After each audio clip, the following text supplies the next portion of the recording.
ሰላም ጤና ይስጥልኝ። እንዴት ሰነበታችሁ? እዚህ 715 ዳንፎርስ አቨኒው ከሚገኘው ስቱዲዮአችን እኔና ኤልያስ አወቀንን በተከታታይ መግባታችን ነው። ትናንትና ገብተን ነበረ፣ ዛሬም ገባን። አቶ ዘገየ አስፋው በ1942 ዓ.ም ኤፕሪል 13 ቀን እንደ ፈረንጅ ዘመን አቆጣጠር የተወለዱት በ84ኛ ዓመታቸው ባለፈው ወር አክብረው ከዚህ ዓለም በሞት ተለይተዋል። እኔ ከዛም ከ80 በላይ መስለውኝ ነበረ። በሳቸው እንኳን እድሜ እኮ ብንሄድ ትንሽ 30 ምናምን የቀረ ማለት ነው። አይ እንትን ነው አሁን ያሉት ያኔ በአብዮቱ ዘመን የነበሩት አክቲቭ ሊደርስ በደርግም በኢህአፓም በኢሰፓም በሜሶንም ያሉት ይሄ ነው እድሜያቸው። አባብ 80 ናቸው በሙሉ ናቸው።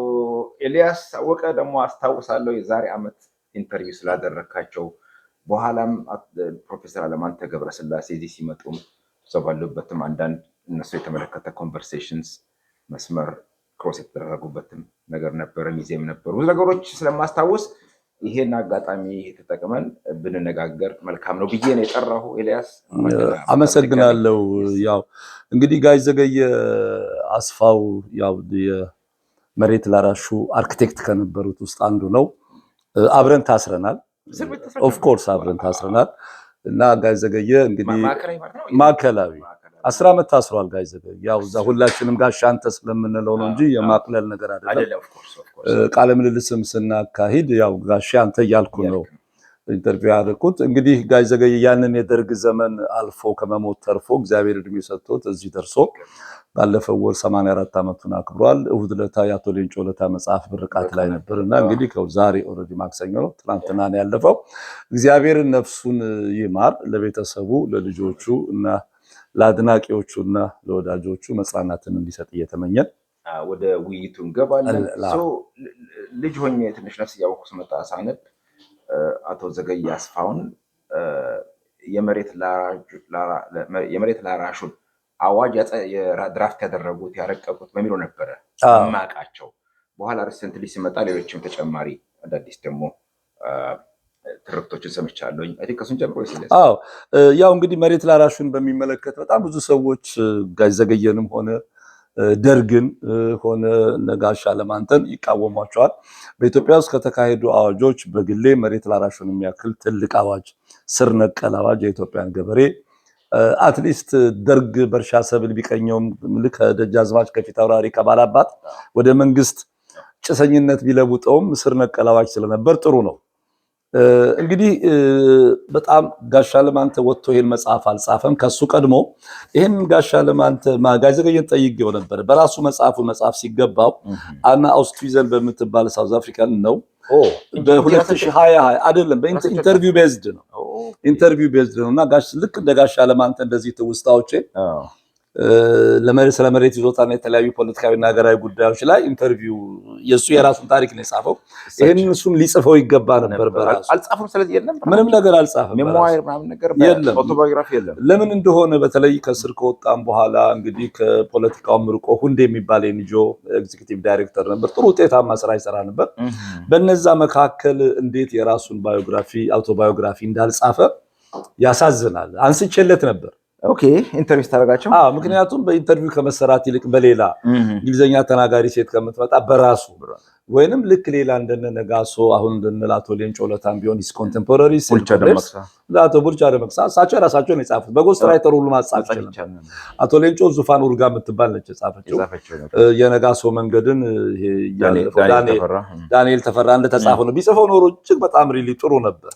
ስለዚህ እሷ በጠየቀችው መስመር የሚስማማት መልስ የተሰጠበት ኢንተርቪው ነው። በአንድ የጋራ ኢቨንት ከፕሮፌሰር አለማንተ ገብረስላሴ እና ከጋሽ ዘገየ ጋር ስትመለከት ልዩነት አለው። ሁለቱም የአዲስ አበባ ዩኒቨርሲቲ የሎ ስኩል ተመራቂ ነበሩ። አቶ ዘገየም ኦፍ ኮርስ የአዲስ አበባ ዩኒቨርሲቲ የህግ ፋክልቲ፣ እሱ ጣዕመ በየነ የሚባል ኤርትራዊ ነበር።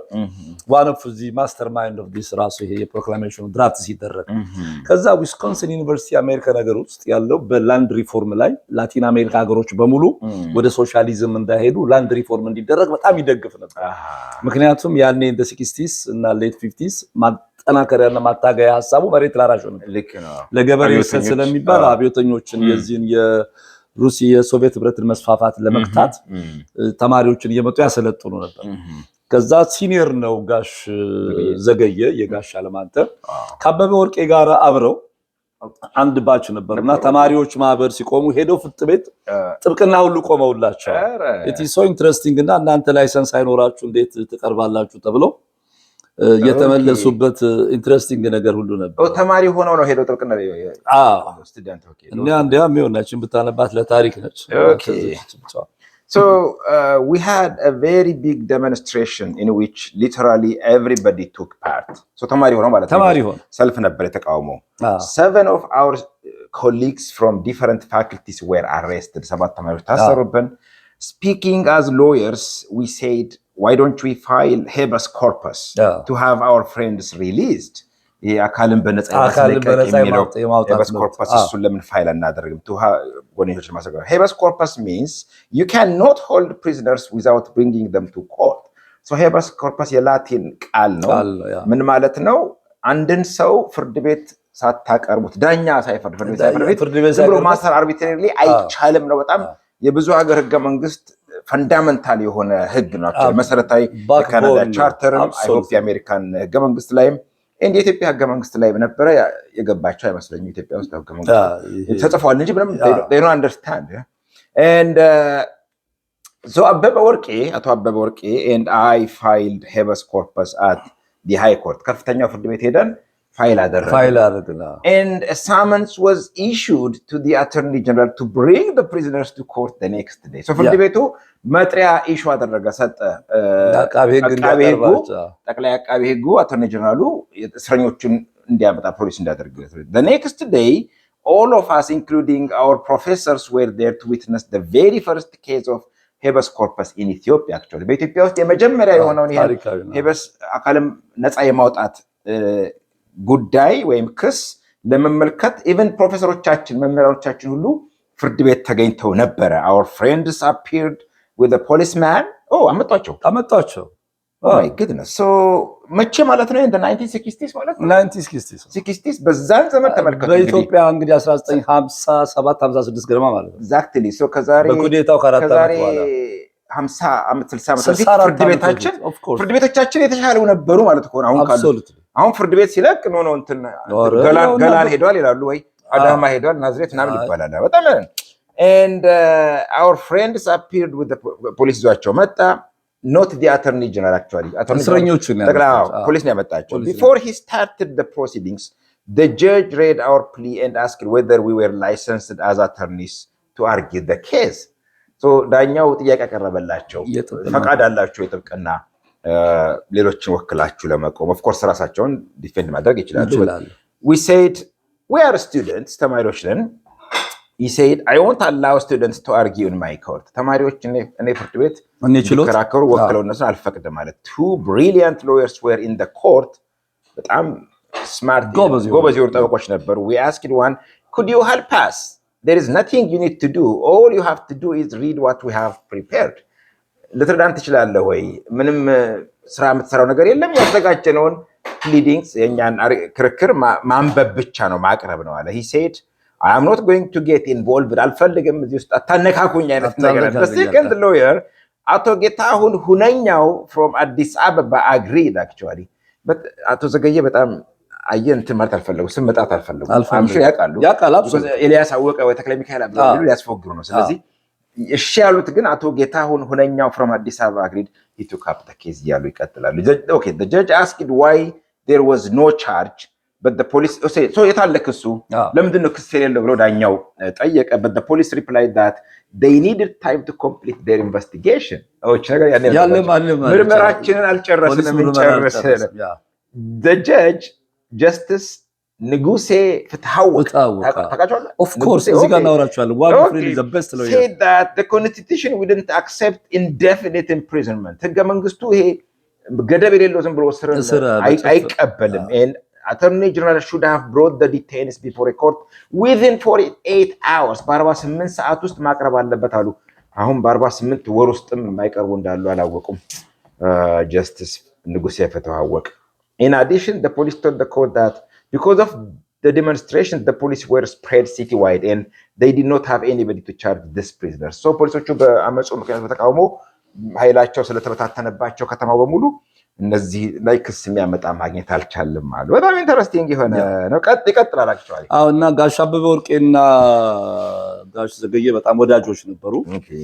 ጋሽ አበበ ወርቄ በቀንደኞቹ ዩኒቨርሲቲ ግጥሞች ውስጥ ይታወቃል። መላሴን ተውልኝ የምትል አንድ ታዋቂ ግጥም ነበር። ኢብሳ ጉተማ ያኔ ኢትዮጵያዊ አሁን አሜሪካን ሀገር ይገኛል። እንዲያውም በፕሮፌሰር የ90 ስንተኛ ዓመት የልደት በዓል አንዱ ተሳታፊ ነው።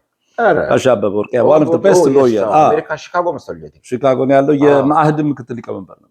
ኦኬ ዋው። በኋላም ከነ ዶክተር ብርሃኑ ነጋ ከነ ኢንጂነር ኃይሉ ሻውልጅ ጋር ከነ ዶክተር ሻውል ጋር ሚዲያ ለማቋቋም አዲስ ዜና የሆነው በኋላ ነፋሲሌን ያለም ኤዲተር የነበረበት በዛ ነው። በህገ ወጥ መንገድ ቀረጥ ያልተከፈለበት መሳሪያ ያስገብታቸዋል በማለት ወርሰው ሊይዙት ሲፈልጉ ከሀገር የወጣው ጎበዝ ሎየር የነበረ ነው። ጋሽ አበበ በጣም ደስ እናቃል።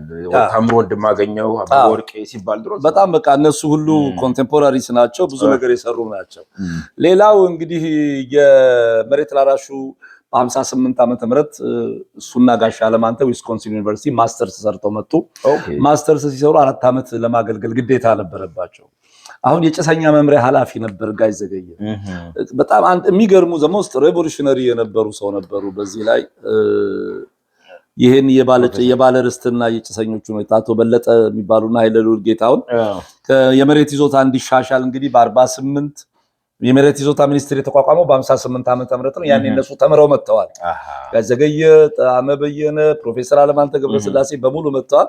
በ1961 በፓርላማ የተደረገው ንግግር ይሆንና ማንኛውም ኢትዮጵያዊ መሬት እንዲያገኝ እቺ ነገር አንባት ጃንሆይ አርባት ያልተሰራች ነው። በ1948 ዓመተ ምህረት ስራ አጦችና መሬት የሌላቸው ዜጎች ግማሽ ጋሻ እንዲያገኙ ንጉሱ አዘው ነበር። እንዲሁም እነዚህ ዜጎች በእርሻ መስክ ውጤታማ እንዲሆኑ በማለት ለ5 ዓመታት ከአስራትና ከመሬት ግብር ነፃ እንዲወጡ ታውጆ ነበር። በ1955 ዓ.ም በተለያዩ ክፍለ ሀገሮች የመንግስት መሬት ላይ በጭሰኝነት የሚተዳደሩ ገበሬዎች ግማሽ ጋሻ መሬት እንዲሰጣቸው የሚል ትዕዛዝም ነበር። ይሁንናም ከላይ የተዘረዘሩት አዋጆች ምን ያህል በተግባር ተፈጻሚ እንደሆኑ የሚታወቅ ነገር የለም። ለፓርላማ ከቀረበ በኋላ ስፒከር ኦፍ ዘ ሃውስ ይጠራል። ፓርላማው ልክ ውስጥ ነገር አፈጉባኤው ከተጠራ በኋላ ከቤተ መንግስት ስልክ ይደወላል እና ይባላል፣ ይሄዳል፣ ስብሰባው ይበተናል። ከዛ በጣም ተስፋ ይቆርጡና እናቱ ፍትሐወቅ ወንደሰን በሙሉ ሪዛይን ያደርጉና ሌላ ስራ ይጀምራሉ በግል ጥብቅና። አቶ በለጠ በጣም ብዙ የደከሙ ናቸው በዚህ ጉዳይ ላይ። ያኔ ከባለርስትና ከጭሰኞች ጋር በነበረው ግንኙነት ጥለው ከወጡ በኋላ ጋሽ ዘገየ አስፋው ከኚህ ሰውዬ ጋር የግል ጥብቅና ማህበር ይገባል። ፕራክቲስ ማድረግ ጀምሮ ነበር። ፕራክቲስ ማድረግ ተመርቀው ጃንሆይ ያሉ የጭሰኛ መምሪያ ኃላፊ ነበር። ከዛ የህግ አገልግሎት ኃላፊ ለቀው ወጡ። የመሬት ላራሹን አዋጅ በጣም በሚመለከት ተስፋ ከመቁረጥ የተነሳ እና ከተመለሱ በኋላ ሁሌ እንዲያውም በታሪክ አንድ ሰው ያሉ በጣም ደስ የሚለኝ ማወራቸው አቶ ዘውዴ በዳዳ ይባላሉ። ከቅዱስ ቂርቆስ ልደታና ቦሌ ወረዳ ተመራጭ ተወካይ ነበሩ። እንዲያውም የጥላሁንን ዘፈን አስታውሰው በሱ ነው አክብር አለቃህን በስነ ስርዓቱና ለእውነት እሞታለሁ የሚል የኛ አካባቢ ተመራጭ ነበሩ። የፕሬዝዳንት ግርማ ወልደ ጊዮርጊስ የምርጫ ቀስቃሽ ነበሩ። በኋላ በሌላኛው ዓመት ተፎካካሪያቸው ሆኑና አሸንፈው መጡ። እነሱ አይነት ፕሬዝዳንት ግርማ ወልደ ጊዮርጊስ ዝውር ቬሪ ፕሮግሬሲቭ ነበሩ። ተራማጆች ስለነበሩ አዋጁን ይደግፉ ነበር። ከዛ እንግዲህ በሙሉ በዚህ አዋጅ ምክንያት ሁሉም ጥሎ እንዲሄድ ያደረገውን አንድ ትልቁን ነገር ለማየት እቺ ነገር አንብባት። እሺ፣ አቶ በላይ ቀደም ሲል የሰሜን ክፍለ ሀገሮች ተወካዮችን ለማግባባት ሎቢ ለማድረግ ያደረጉት ጥረት መጨረሻ ውጤት ሊያገኝ ተቃረበ። የፓርላማው አፈ ጉባኤ አቶ ሰይፈ ታደሰ በአዋጁ ላይ ድምፁ እንዲሰጥ ፓርላማው እንዲሰበሰብ አደረጉ። አቶ በላይም አዋጁ እንደሚያልፍ በሙሉ ልብነት ምክትል ሚኒስትራቸውን አቶ ንጉሴ ፍትሐወቅን ዳኛ የሆኑት ማለት ነው አቶ ዘገየ አስፋውና እኔን አስከትለው ሁላችንም በፓርላማው ስብሰባ ላይ ተገኘን። ድምፅ ሊሰጥ ነው ብለን በጉጉት ስንጠባበቅ ድንገት ከቤተ መንግስቱ ስልክ ለአቶ ሰይፈ ታደሰ ተደውሎ እሳቸውና አቶ በላይ ወደ ቤተ መንግስት በአስቸኳይ እንዲገኙ ታዘዙ። ከጥቂት ደቂቃዎች በኋላ አቶ ሰይፈ ታደሰ ከቤተ መንግስት ሆነው ፓርላማው እንዲበተን የስልክ መልእክት አስተላለፉ። እቺ ነገር ያኔ ነበረች በስልክ አቶ መለስ አብይ ነው። አቶ በላይም በበኩላቸው አቶ ንጉሴ እና እኛን ወደ መስሪያ ቤታችን እንድንመለስ መልእክት ላኩብን። ወደ መስሪያ ቤታችን ስንመለስ አቶ በላይ በቢሮአቸው ዛሬ የመጀመሪያውን የፖለቲካ ትምህርት አገኘሁ አሉና ለድካማችሁ ሁሉ አመሰግናለሁ በማለት አሰናበቱ። ይሄ እንግዲህ መሬት ጨርቅ መሰለል ያለው አውጭ በላት እንጂ መሬት ጨርቅ መሰለል የምታከፋፍለው። በዚያን ወቅት ያገኙት የፖለቲካ ትምህርት ምን እንደሆነ ግን ገልጸውልን አያውቁም። ለመገመት ግን ይቻላል። ከተባራሪ ወሬ ከጊዜ በኋላ እንደሰማሁት ጃንሆይ ከ10 ዓመት በላይ ለዘለቀ ጊዜ በየዓመቱ በዙፋን በዓል ንግግራቸው የባለስልጣንና ጭሰኛ አዋጅ ይቀርብላቸዋልና እንድትመክሩበት እያሉ ሲናገሩ የቆዩ ቢሆንም በመጨረሻው ሰዓት ግን መሬት ጨርቅ መሰለህ እንዴ ብለው አቶ በላይ እንደገሰጿቸው ሰምተናል። ጃንሆይ ናቸው ይሄናል። ዋው! በጃንሆይ ላይ ከፍተኛ ተጽዕኖ አሳዳሪዎች የነበሩት ራስ መስፍን ስለሺና ልዕልት ተናኘ ወርቅ የመሬት ይዞታ መሻሻልን አጥብቀው ይቃወሙ ነበር። አንዳንድ ጊዜ እኮ እንዳለ ሁሉንም ልታጣው ምን አለ እንዴ ትላንት እንዳልከው እኮ ነው። አይታይም አምባገነን ስትሆን የጭሰኛ አዋጅ ደም አፋሳሽ ነው ብለው ያምኑ ነበር። የኢትዮጵያ መንግስት በእውነት የመሬት ይዞታ እንዲሻሻል ከልብ የሚያምንበት ቢሆን ኖሮ ቀድሞውኑ አቶ በለጠን የመሰለ ሐቀኛና ለውጥ ፈላጊ ሚኒስትር ከመሬት ይዞታ ሚኒስቴር መስሪያ ቤት አንስቶ ፊት አውራሪ አበበን በምትካቸው አይሾምም ነበር። ይሁንና ፊት አውራሪ አበበ ከመሬት ይዞታ ከተነሱ በኋላ መንግስት በዘመናዊ ትምህርት የድርጅቱና የፕላን ሚኒስትር የነበሩትን አቶ በላይን ሾመ ይላል። ትውስታዎቼ ስለ መሬት ይዞታና የተለያዩ ፖለቲካና ሀገራዊ ጉዳዮች የፕሮፌሰር አለማንተ ገብረስላሴ መጽሐፍ ነው። ይሄ መጽሐፍ ኢትዮጵያ ታትሟል። በክብሩ መጽሐፍት ቤት በኩል መደብር በኩል ይከፋፈላል። በጣም የሚገርም ሁለቱም በጋራ ጋሽ ዘገየንም ኢንተርቪው አድርገው ጋሽ አለማንተንም ኢንተርቪው አድርገው 222,000 ካሬ ሜትር ሀረርጌ ብቻ ነበራቸው ልዕልት ተናኘ ወርቅ የሀብ ነው አይዲያ እና በጭራሽ መካፈል የለበትም ብለው እንዳልከው ሁሉንም ነገር አጡት። ራሳቸው ጠቅላላ የሀገሪቷንም ነገር ነው በጣም የለወጡበት ሁኔታ ያለው እና ይሄን ሁሉ ነገር ስትመለከት ይኸውልህ እንዲያውም አንድ ኢንትረስቲንግ ነገር እዚህ ጋር ያነሳሉ።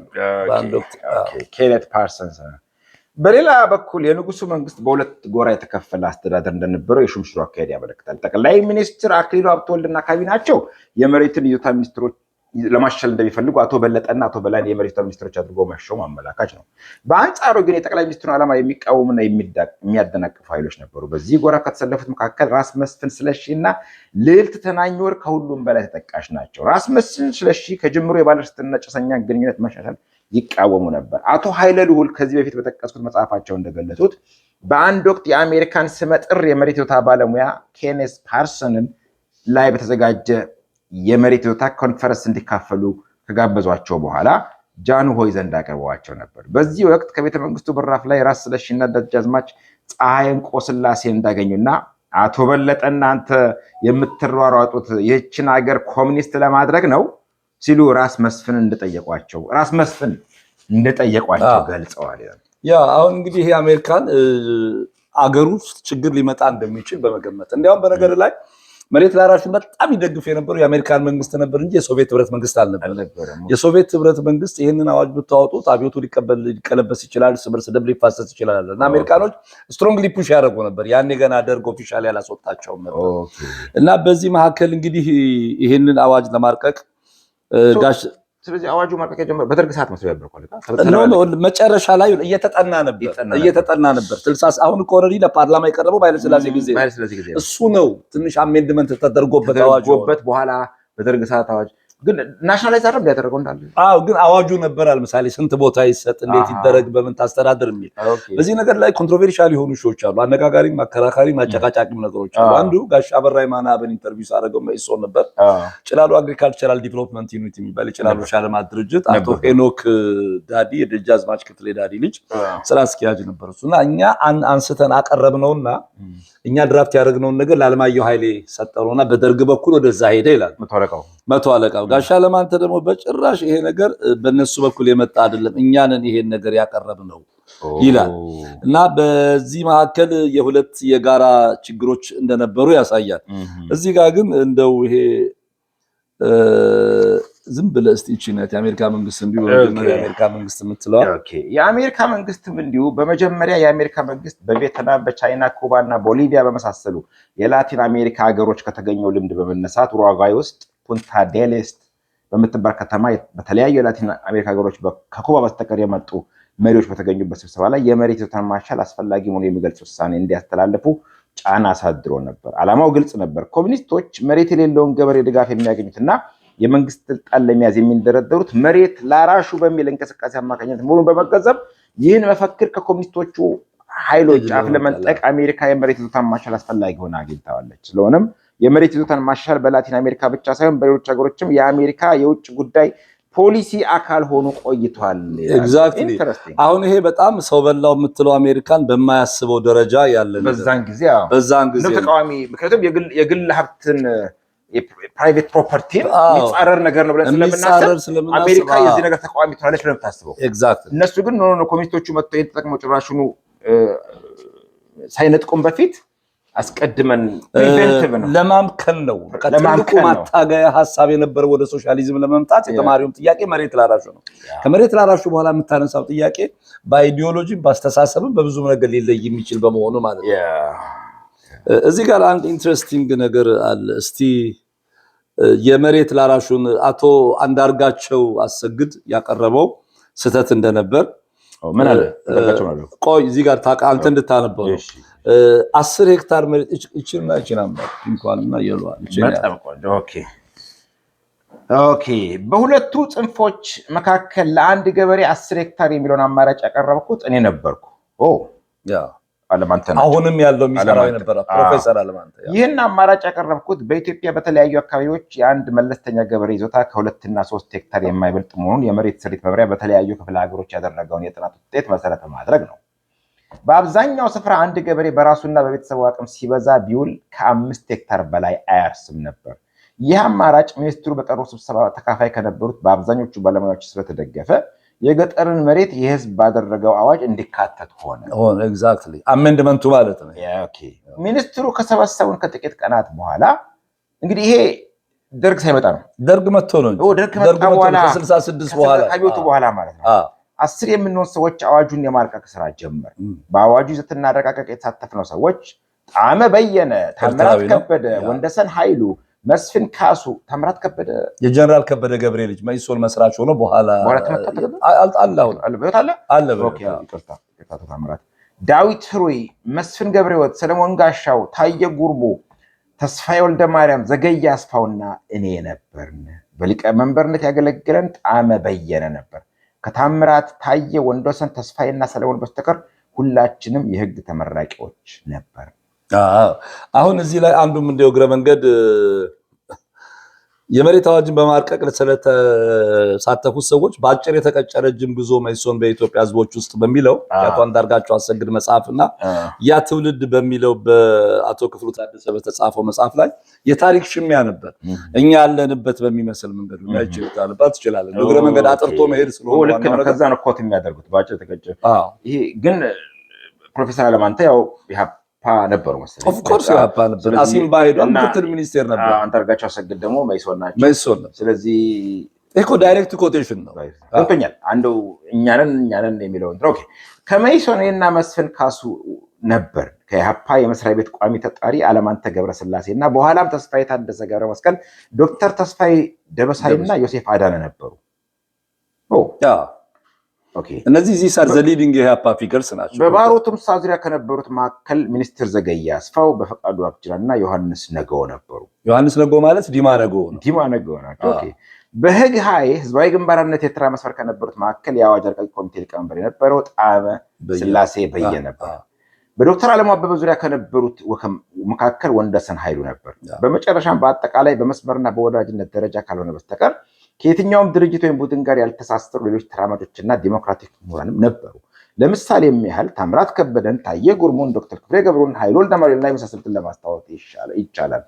ታምራት ከበደ ከመጀመሪያዎቹ የመኢሶን አባላት መካከል ሲሆን ከድርጅቱ በየካቲት 1965 ተለይቶ የቆየ ነበር ሲሉ አንዳርጋቸው ይናገራሉ። ይህ አንዳርጋቸው ትርክት ፈጽሞ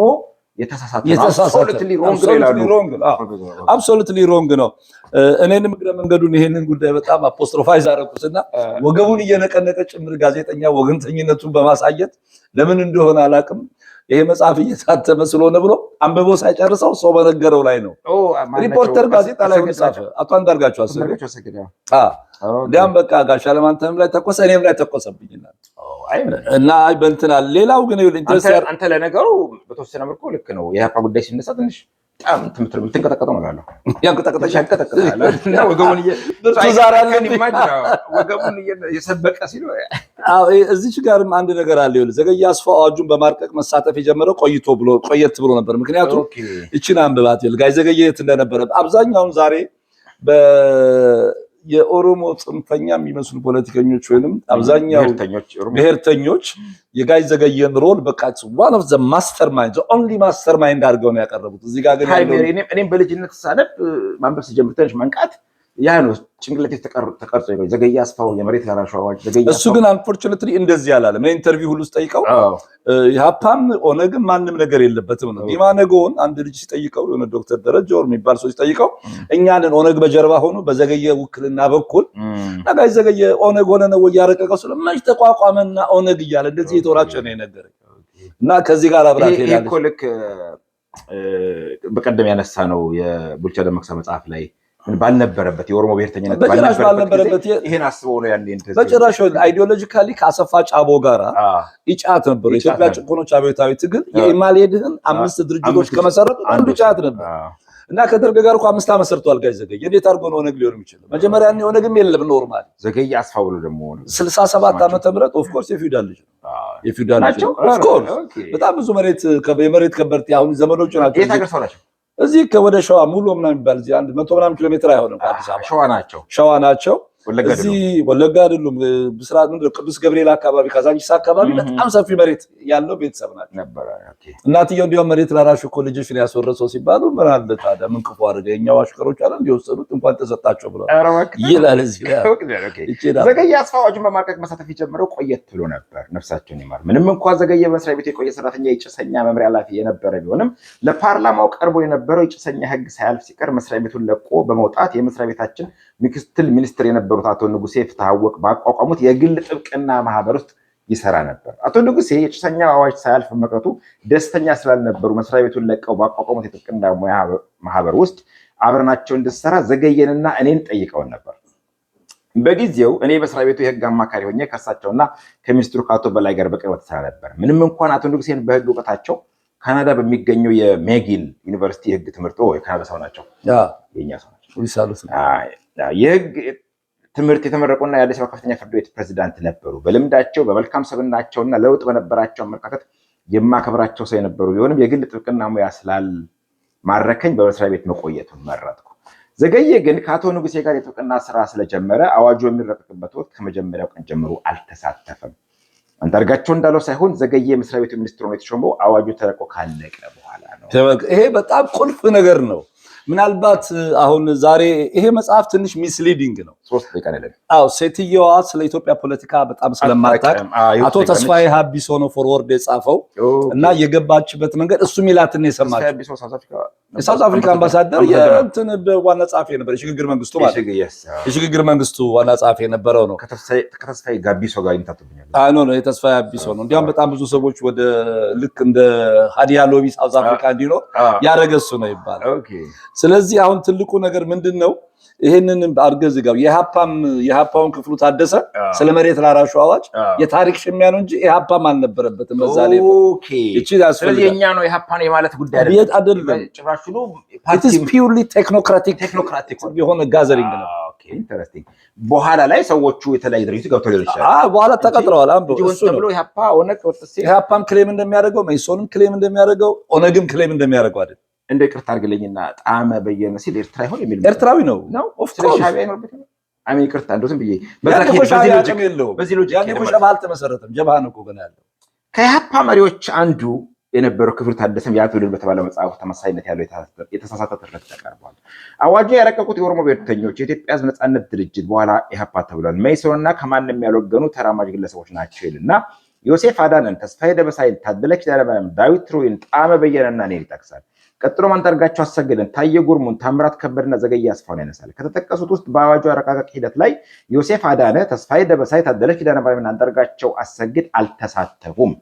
በወቅቱ የመስሪያ ቤቱ ሰራተኞችም አልነበሩም። ሁሉም መስሪያ ቤቱን የተቀላቀሉት አዋጁ ከወጣ በኋላ አዋጁን ለማስፈጸምና እግረ መንገዳቸውን የየቡድናቸውን የፖለቲካ አጀንዳ ለማስፈጸም ነበረ። ከወጣ በኋላ ማለት ነው። አፍተር ደታ ከተጠቀሱት ውስጥ የኢህአፓ አባልና የመስሪያ ቤቱ ተቀጣሪ የነበረው ዳዊት ሩይ ብቻ ነው። አዋጁን ስለማርቀቅ ሂደት አንድ ተጨማሪ ብዥታ ማጣት ያስፈልጋል። ክብሩ ታደሰ ከላይ በጠቀሰው መጽሐፍ ገጽ 202 ላይ የመጀመሪያው የመሬት ይዞታ ረቂቅ የተዘጋጀው የጭላሎ ድርጅት ኤክስፐርቶች ካዘጋጁት ጥናት ነው ሲል ዘግቧል። አንዳርጋቸው አሰግድም በጭላሎ የእርሻ ልማት ድርጅት ዋዱ ውስጥ የሚገኙ 15 የሚሆኑ ኤክስፐርቶች በራሳቸው ተነሳስተው ለመሬት ጥያቄ አንድ የአዋጅ ረቂቅ አዘጋጅተው ለደርጉ አቀረቡ ይላል። እርግጥ ነው የጭላሎ የእርሻ ልማት ድርጅት ኤክስፐርቶች ለመሬት ይዞታ ለውጥ ያደረጉ ደርጉ 4ኛ ክፍለ ጦር ሲሰበሰብ በነበረበት ጊዜ የለውጥ ሀሳባቸውን አቅርበው እንደነበር የድርጅቱ መሪ የነበረው አቶ ሄኖክ ክፍሌ ከዓመታት በኋላ ዋሽንግተን በተገናኘንበት ጊዜ ነግሮኛል። ድርጅቱ ለደርግ ያቀረባቸው ሁለት ዋና ሀሳቦችም እንደነበሩ አቶ ሄኖክ ጨምሮ ገልጾልኛል እያሉ ይቀጥላል። ይሄ ማለት እንግዲህ ኢህአፓም መኢሶንም ኦነግም የታሪካዊ ሽሚያ ነው እንጂ በባለሙያ የጸደቀ ነው። አሁን ቢሮ በልዕልት ተናኘ ወርቅና በራስ መስፍን ስለሺ ምክንያት ነው እንጂ ያልቀረበው አሁን አቶ ፍትሐ ወቂዮ እንደሰጥ የከፍተኛ ፍርድ ቤት ፕሬዝዳንት ምክትል ሚኒስቴርነታቸውን ሪዛይን አድርገው ነው በዚህ ኢን ፌቨር ኦፍ ይሄን ላንድ ቱ ዘ ፕሮክላሜሽን ያኔ ቢሆን ኖሮ እንግዲህ አብዮቱ ሊመጣ የሚችልበት ቻንሱ በጣም ይጠብ ነበር። ስለዚህ ይሄን የታሪክ ሽሚያ በዚህ መንገድ አስቀምጠውታል። ሁሉም ነው አንዳርጋቸው አሰግድን የቀጠርኩት እኔ ነኝ ይላል ሲመጣ ጋሻ ለማለት ምክንያቱም በጀት ተከልክሎ ነበር ተፈቀደለት እና በዚህ ደረጃ ስለሆነ ዛሬ ጋሽ ዘገየር ነፍስ ይማር እያልን እንግዲህ ላንድ ቱ ዘ ቲለርን ሳይጽፍ አመለጠን የራሱን ታሪክ አየ። አሁን ሰው ከሞተ በኋላ ይሄ ሁላ ሰው እየተረባረበ ከሚጽፍ ይልቅ ከሚናገር ይልቅ በህይወት እያሉ በተለይ አንጋፋዎቻችንን ጊዜና ጉልበታቸው እንኳን ደክሞ ቢሆን እነሱን ሬከርድ በማድረግ የነሱን ታሪክ ኖት በመያዝ በመጻፍ ለጥሩ ስራ መስራት እንዲችሉ ማድረግ ተገቢ ነው እንላለን። ግን ይሄ ካልክ ኤልያስ አንተ ራስህ መጻፍ የለብህም? አለብኝ እየሞከርኩ ነው እና በጣም እማረሳው ነገር ከጋሽ ዘገየ ጋር በጣም ተከራክረናል። የተከራከረው ለምን መሰለህ? መንግስቱ ኃይለማርያም በጣም ጥሩ ሰው ናቸው። ነገ ጊዜ ቢኖር ታሪክ ወደፊት መጽሐፍ ብጽፍ ስለሳቸው ፖዚቲቭነት እጽፋለሁ ሲሉ አንተን ቶርች እንዳትደረግ አንተን ቶርች እንዳትገርፉት ብሏል። እናቶ አባብያ ዱላን ምናምን ኪሎ የሚያክሉ ሰዎች ለአራት እየተነሱ ተገርፈዋል። ጋሽ ዘገየ አንተን እንዳትገረፍ መንግስቱ ኃይለማርያም በግሉ ማድረጉ ፋሽስታዊ ባህሪውን ይለውጠዋል ወይ አልካቸው። በኋላ ሲፈቱም አቶ ካሳ ገብሬ ጋር ተልቆ 1 ሰዓት ተኩል አውርተው ኢንተርቪው ነገር አድርገው ለመንግስቱ ኃይለማርያም ተሰጠና እኔ ተፈታው። እግዚአብሔር ነፍሱን ይማር።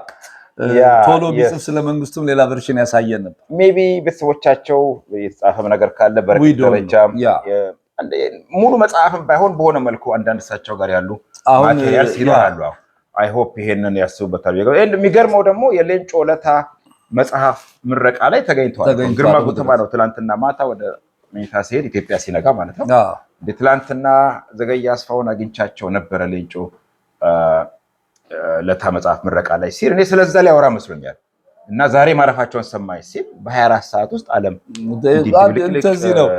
እንደ ሌተና ኮሎኔል ደበላ ዲንሳ ልጆቻቸው አጀንዳ አስቀምጠው ደጁ ነው የጨረሰው ኤዲት አድርጎ የመስፍን አለማየሁ መጽሐፍን አሁን ማን የመንግስቱ ለማን ደጀን የተሰማ ነው ሌተና ኮሎኔል ደበላ ዲንሳ በቃ ሞቼ ተነስቻለሁ ነገር የሚል አንድ ጥሩ ነገር ነው ያዘጋጀው። የመንግስቱ ለማን መስፍን አለማየሁ ደማሙ ብዕረኛ በሚል እሳቸው የጀመሩትን እንደጨረሰው ምናልባት እንግዲህ የጋሽ ዘገየ ቤተሰቦች ጋር ወይ ስራ ባልደረቦቹ ጋር የጀመረው ታሪክ ካለ ሊጽፍ አዘጋጅቶ የነበረው ካለ ከዘመነኞቹ ታሪኩን በማሰባሰብ የተለየ ነገር መስራት እንደሚቻል ገምታለሁ። እንግዲህ እግዚአብሔር እናደርጋለን። በድጋሚ ነፍሳቸውን ይማር፣ ቤተሰቦቻቸውን መጽናናት ይስጣቸው። አይሆን ልጆች ይኖራቸዋል። ኦፍ ኮርስ አሉት እንጂ አሉት። ልጆቻቸው እንደዚሁ እንግዲህ ከሰሙን ይሄን ፕሮግራም ትልቅ ኃላፊነት አለባቸው የምታውቁትን ያህል ለመጻፍ ቢኮዝ አባቶቻቸው ከሞቱ በኋላ መጽሐፍ የጻፈው ለምሳሌ ጀነራል ደምሴ ቡልቶ ሲሞቱ ደረጀ ልጃቸው መጽሐፍ አንድ ነገር አስታወስከኝ። ይኸውልህ ኢህአፓ፣ መኢሶን፣ ኢጫት፣ ማሌሪድ፣ ወዝሊግ፣ ሰደድ፣ ደርግ፣ ኢሰፓ ኢቭን ኢህአዴግ ድርጅቶቻቸው የመሪዎቹንና ትልቅ ታሪካዊ አስተዋጽኦ ያደረጓቸውን ሰዎች ስራ በማሰባሰብ አርካይቭ አድርጎ ማስቀመጥ ነበረበት። በድርጅት ያላቸው ሚና ለመጽሐፍ ትልቅ ኢንፑት አለ። ያን ፓርት ነው እኮ የድርጅቱ ታሪክ እኮ የግለሰቦች ታሪክ የግለሰቦች ታሪክ በቃ መለስ ዜናዊ ስትል ውሃት እኮ ነው ሌላ ነገር ምላለውና እንዲህ ተቀምጦ ቢሆን አሁን እነዚህ አይነት ነገሮች ለእንዲህ አይነት ጊዜ ለሪፈረንስም ለጥናትም ሊውሉ ይችላሉ። አንተ ኢንተርቪው ማድረግ እኮ ነው ዛሬ ባስቸኳይ ልክ ሰማ ኢሚዲየትሊ ኤልያስ መጣት አለበት ያልኩ ለዚህ ነው። እና በጣም ቴንኪዩ። ከዛ በተረፈ እንዳትረሱ በመጪው ሜይ 23 ያቶ ሰማነህ ጀመረ መጽሐፍ ይመረቃል። ሜይ 23 ቅዳሜ ከ2 ፒኤም ጀምሮ 1950 ዳንፎርዝ አቨኒ ኢትዮጵያ ማህበር ይመረቃል። ደን በሳምንቱ ሜይ 30 የዶክተር ያሬድ ወንድምኩን እንዳይላሉ መጽሐፍ ይመረቃል። ሜዲካል ስኩል ላይክ ኖ አዘር። የጎንደር ዩኒቨርሲቲ መምህርም ተመራቂ ሐኪም ናቸው። ሁለቱም ቆንጆ መጽሐፍ የአቶ ሰማነን ገና አላነበብነውም። ይሄኛውን ኤልያስ አንብቦታል። ቆንጆ ሬድሲ ያሳተመው መጽሐፍ ነው። ሬድሲን በጣም ልናመሰግን እንወዳለን። ከዛ በተረፈ በያላችሁበት መልካም ቀን ይሁንላችሁ። መልካም ጊዜ